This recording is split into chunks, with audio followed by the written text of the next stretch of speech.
गोष्टींचा सिलसिला गोष्टींचा सिलसिला। नमस्कार बालदोस्तांनो, कसे आहात तुम्ही सगळे? काय मग आता सुट्ट्या संपवून शाळा सुरू व्हायची वेळ झालेली आहे। शाळा सुरू होणं ही एक वेगळी संकल्पना, एक वेगळी कन्सेप्ट आपल्या डोक्यात असते। छान छान पुस्तकं, आपली आपली ज्या वर्षामध्ये आपण गेलेलो आहोत ती बॅगा, छत्र्या, आपलं रेनकोट, आपला जो गणवेश आहे तो, अशा सगळ्या गोष्टी घेऊन आपण शाळेमध्ये जाणार असतो। पण गेली 1 वर्ष 2 वर्ष आपण ह्या सगळ्या गोष्टी कुठेतरी मिस करतो आहोत, कारण ती काळाची मागणी आहे। आपण जर असं केलं नाही तर कुठेतरी आपल्या जीवाला धोका संभवू शकतो। त्यामुळे अजिबात नाराज व्हायचं नाही बरं का, की यावर्षी सुद्धा शाळा ऑनलाईनच असणार आहे। कारण आपल्या सगळ्यांना आता जर का आपण ही काळजी घेऊन अभ्यास केला तर पुढच्या भविष्यामध्ये या संकटांना अजिबात घाबरण्याचं किंवा त्या पुन्हा या गोष्टींमध्ये अडकण्याची गरजच भासणार नाहीये। हे संकट संपवण्यासाठी काही दिवस आपल्याला सगळ्यांना घरात बसूनच अभ्यास करायचा आहे, आणि ही नवीन पद्धत आहे नाही का, जी आपण आत्मसात केली पाहिजे, शिकली पाहिजे। प्रत्येक नवीन गोष्टीचं स्वागत हे केलंच पाहिजे। आपल्या गोष्टी सुद्धा आपल्याला नेहमी हेच सांगतात। जी भावंड संत ज्ञानेश्वर, निवृत्तीनाथ, सोपानदेव, मुक्ताबाई हे लोक फिरायला निघाले, तीर्थयात्रा करायला निघाले, हे फिरून समाजातल्या प्रत्येक माणसाला भक्तीचं महात्म्य सांगत होते। हा एक नवीन प्रकार वारीचा त्यांनी समाजामध्ये रूढ केला। आणि आता पुन्हा एकदा आपण बघतो की या काळामध्ये वारी जाणार असते, त्यासाठी बरेच सगळे वारकरी मंडळी यांच्या मनाची चुळबुळ सुरू झालेली आहे, जी संत ज्ञानेश्वरांनी सुरू केली होती। पण या काळामध्ये कदाचित ते सुद्धा थोडंसं असंभवनीय आहे। आपणच वातावरण पुन्हा एकदा बिघडवू शकतो त्यामुळे। पण या वारीमुळेच आपल्याला, या वारीच्या विषयामुळे संत ज्ञानेश्वरांची वारी कशी होती, कसे पुढे गेले, या सगळ्या गोष्टींचं आपल्याला कुठेतरी प्रत्यंतर येत आहे, आपण त्याचा अनुभव घेतो आहोत। ही मुलं जी होती ही प्रयाग क्षेत्री आलेली होती, आणि तिथे त्यांच्या आईवडिलांचं त्यांना मत्स्य रूपामध्ये, माशांच्या रूपामध्ये दर्शन झालं। आणि त्याच्या पुढची गोष्ट आज आपण बघूया। या प्रयाग तीर्थी आल्यावरती ही मुलं भिरभीर आपल्या आईवडिलांना शोधत होती, कारण याच तीर्थामध्ये आपण बघितलं की त्यांच्या आईवडिलांनी स्वतःला संपवलं होतं आपल्या मुलांना समाजामध्ये सामावून घेण्यासाठी। आपले आई वडील आपल्यासाठी केवढा मोठा त्याग करू शकतात याचं एक प्रत्यंतर, एक दर्शन या गोष्टीमध्ये मुलांना आपल्याला झालेलं आहे।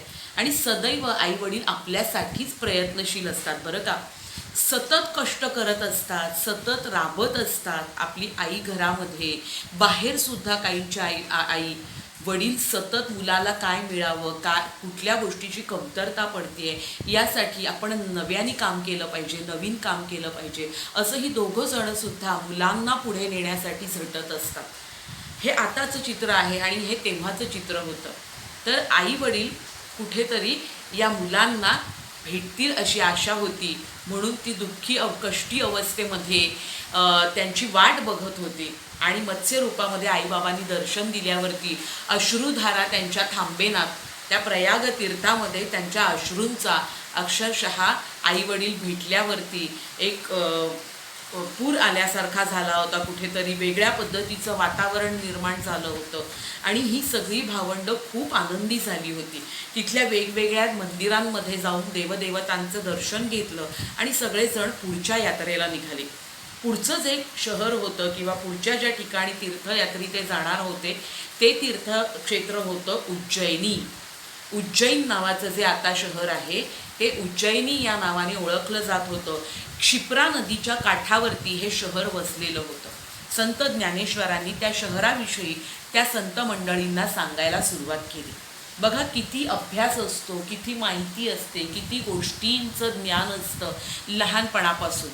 तुमच्याशी सुद्धा बोलत असताना जेव्हा शिक्षक शिकवतात तेव्हा तुम्ही सुद्धा आधीच बऱ्याच गोष्टींची माहिती करून घेतलेली असते, की आपल्याला जर का छत्रपती शिवाजी महाराजांचा अभ्यास करायचा आहे तर त्यांच्याशी निगडीत, त्यांच्याशी संबंधित वेगवेगळी पुस्तकं वाचली पाहिजेत, त्यांच्या आयुष्यातल्या घटना आपण बघितल्या पाहिजेत, असं कुठेतरी आपल्याला वाटत असतं। तसंच संत ज्ञानेश्वरांनी सुद्धा जी नैसर्गिक देवत्व त्यांच्यामध्ये, एक देवावतार ते घेऊन आलेले होते, त्यानुसार ते वेदाभ्यास करून एक लहानपणीच त्यांना पांडित्य निर्माण झालेलं होतं.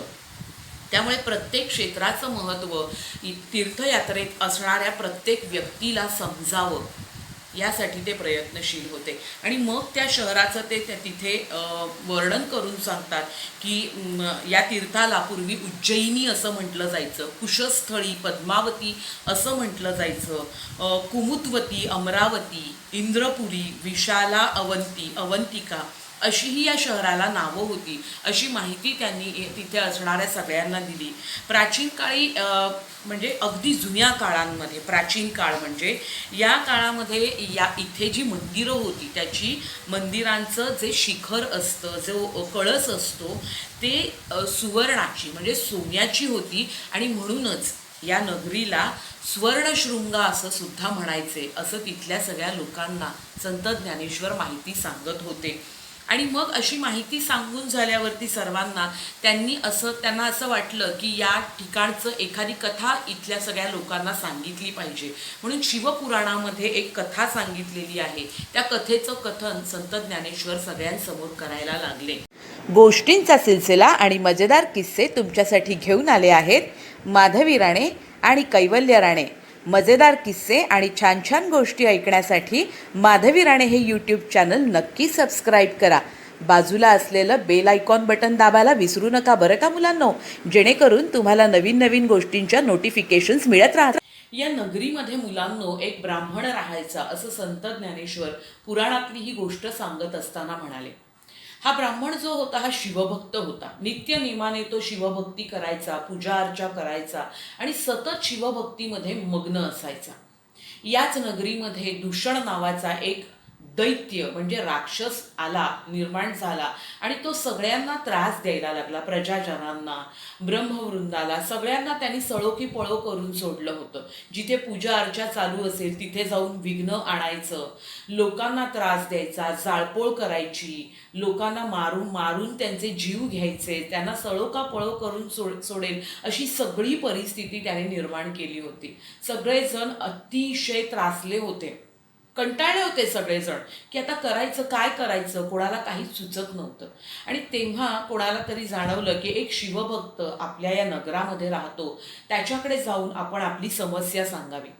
आणि सगळे प्रजाजन जाऊन त्याला भेटले आणि त्यांनी ही सगळी समस्या सांगितली. त्याच्यासुद्धा कानावरती या गोष्टी आल्या होत्या. नगरीपासून लांब असलेल्या अशा भागामध्ये तो राहायचा, थोडंसं डोंगरावर वगैरे, त्यामुळे त्याचा फारसा संपर्क तिथपर्यंत तो राक्षस अजून गेलेला नव्हता, तो दैत्य. त्याने यावर तोडगा म्हणून काय केलं माहितीये, एक शिवलिंग तयार केलं आणि त्याने तपश्चर्येला सुरुवात केली. भगवान शिवशंकरांना आवाहन करणारी तपश्चर्या त्याने सुरू केली की देवाने प्रकट व्हावं, आमचं म्हणणं ऐकावं. कारण त्या काळी फक्त देवावरती प्रचंड टोकाचा विश्वास होता. माणसांची मनं निर्मळ होती, त्यामुळे अशा निर्मळपणे केलेल्या भक्तीला देवाची सुद्धा साथ मिळत होती. असे अनुभव आपल्याला अखंड पुराणांमधून वाचायला मिळतात. आणि त्याच्या अखंड तपश्चर्येला भगवान शंकर महादेव प्रसन्न झाले आणि प्रकट झाले. अगदी असं मोठं विशाल रूप त्यांनी धारण केलं आणि त्या धारण केलेल्या रूपाला सगळेजण नतमस्तक झाले. लोकांनी आपली समस्या सांगितली. जो शिवभक्त होता त्याने आपली समस्या सांगितली की दैत्यापासून कसं आम्हाला त्रास होतोय आणि तुम्ही सगळ्यांची मुक्तता करा. आणि हे जे रूप धारण केलं होतं भगवान शंकरांनी त्याला महाकालेश्वर असं म्हटलं जातं. भगवान शंकरांनी बरेच दिवस या दैत्याला आवाहन देऊन त्याच्याबरोबर युद्ध केलं, पण तो काही हार मानत नव्हता या युद्धामध्ये. मग त्याला आपल्या शक्तींनी त्यांनी भस्म करून टाकलं. आणि त्यावेळी सगळ्यांनी मनोभावे भगवान शंकराची, महादेवाची या पिंडीची पूजा केली आणि महादेवाला अशी प्रार्थना केली पूजा अर्चा करून की तुम्ही सदैव इथे वास करून राहावं. आणि भगवान शंकर भोळे होते, त्यांनी सुद्धा आपल्या भक्तांची ही जी प्रार्थना होती ती मान्य केली मुलांनो. आणि त्या ठिकाणी महाकालेश्वर म्हणून त्यांनी वास केला. त्यांचं अस्तित्व, त्यांचा अंश तिथे अजूनही असल्याचं संत ज्ञानेश्वरांनी सगळ्यांना सांगितलं. आणि गोष्ट ऐकून अक्षरशः सगळेजण तृप्त झाले, आनंदी झाले.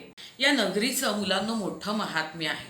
म्हणजे महाकवी कालिदास हे सुद्धा या नगरीतच होऊन गेले आणि त्यांनी मेघदूतमधून या नगरीचं अतिशय सुंदर असं वर्णन केलेलं आहे.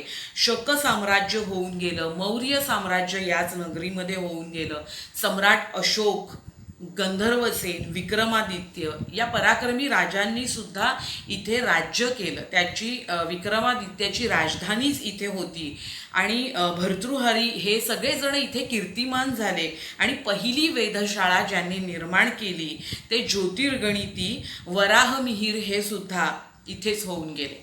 आपले श्रीकृष्ण, बलराम आणि त्याचा मित्र सुदामा या सगळ्यांनी सांदीपनी ऋषींचा जो आश्रम इथे होता त्याच ठिकाणी विद्यार्जन केलं, म्हणजे अभ्यास केला. आपण जसं शाळेमध्ये जातो आणि शिकतो तसं सगळ्या जी शास्त्र कला हे सगळं शिकण्याचं काम त्यांनी याच नगरीमध्ये केलं असं सुद्धा त्यांनी सांगितलं. आणि अमृत मंथन ज्यावेळी झालं होतं, आपण महाभारत वगैरे ज्या कथा बघितल्या त्याच्यामध्ये अमृत मिळवण्यासाठी दैत्य, राक्षस आणि देवांनी जे एक अमृत मंथन केलं त्यातले काही थेंब या नगरीत पडले होते.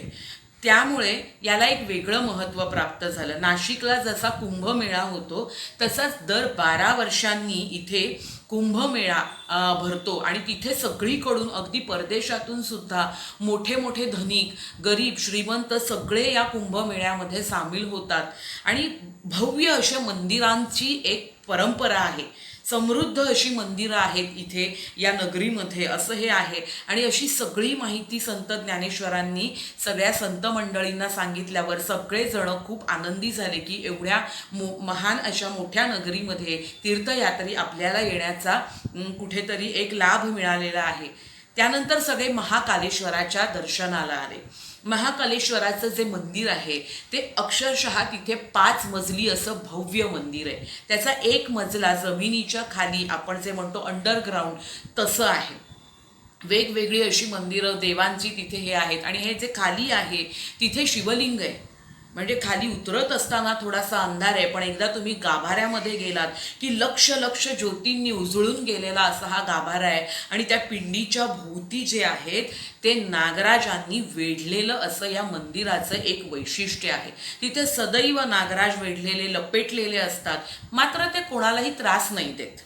असं वेगळं आणि अद्भुत असं हे शिवलिंग 12 ज्योतिर्लिंगांपैकी एक असणारं असं हे शिवलिंग आहे. आणि त्या ठिकाणी तीर्थयात्रेला सगळ्या मंडळींना, या संत मंडळी, सगळे भाविक भक्तजन वेगवेगळ्या भागातले त्यांच्याबरोबर फिरत होते. आणि सगळ्यांना अगदी कृतकृत्य आणि धन्य वाटत होतं. म्हणजे सगळ्यांनी असं मनोभावे तिथे त्या पिंडीवरती बेलपत्र, फुलं वाहून तिथलीच पूजा केली, आपल्या मनातल्या अनेक गोष्टी सांगितल्या. आणि नंतर हरिसिद्धी हे जे मंदिर आहे, पार्वतीचं दर्शन घेतलं तिथेच जवळ असलेल्या. संत ज्ञानेश्वरांची कीर्ती ही त्या उज्जैन नगरीमध्ये सुद्धा पोचलेली होती. तिथे ज्ञानेश्वरीच्या प्रतीसुद्धा पोचलेल्या होत्या. पारायणं होत होती ज्ञानेश्वरीची त्या ठिकाणी. आणि ब्रह्मवृंदांना जेव्हा कळलं की ही सगळी संत मंडळी आपल्या नगरात आली आहेत तेव्हा त्यांचं यथोचित सगळ्यांनी स्वागत केलं, पूजा अर्चा केली. भजन कीर्तनाचा जसा सगळ्या ठिकाणी कार्यक्रम होतो तसा इथे सुद्धा तो कार्यक्रम झाला. आणि दुसऱ्या दिवशी सगळ्यांनी उज्जैनी नगरी फिरून बघितली की तिथली काय समृद्धता आहे, तिथली मंदिरं कशी आहे, त्याचं काय वैशिष्ट्य आहे, तिथल्या सगळ्या ठिकाणांचं काय वैशिष्ट्य आहे, हे सगळं फिरून सगळ्यांनी बघितलं. 2 दिवस तिथे मुक्काम केला. तिथल्या सगळ्या गोष्टींचा, वातावरणाचा आनंद घेतला, ऐतिहासिक महत्त्व जाणून घेतलं. आणि यानंतर ही सगळी वारी जी आहे ती पुढच्या दिशेने निघालेली आहेत. आणि इथे मात्र काशी क्षेत्री हे सगळेजण जायला निघालेले आहेत. काशी क्षेत्री काय झालं हे आपण पुढच्या गोष्टीमध्ये बघणार आहोत. आजची गोष्ट तुम्हाला कशी वाटली आणि आजचं तीर्थयात्रेचं हे स्थळ कसं वाटलं याबद्दल कमेंटमध्ये आम्हाला जरूर कळवा. गोष्ट आवडली असेल तरीसुद्धा कळवा. आणि तुमच्यासुद्धा अशा छान छान गोष्टी रेकॉर्ड करा आणि त्या आम्हाला पाठवा बरं का मुलांनो. त्या मधल्या काळामध्ये आम्ही आमच्या यूट्यूब चॅनलवरून नक्की आणि नक्की प्रसारित करू. त्यामुळे गोष्टी ऐका, गोष्टी सांगा आणि गोष्टींची परंपरा पुढे न्या. भेटूया पुढल्या शनिवारी काशी क्षेत्राचं महत्त्व जाणून घेण्यासाठी. तोपर्यंत टाटा.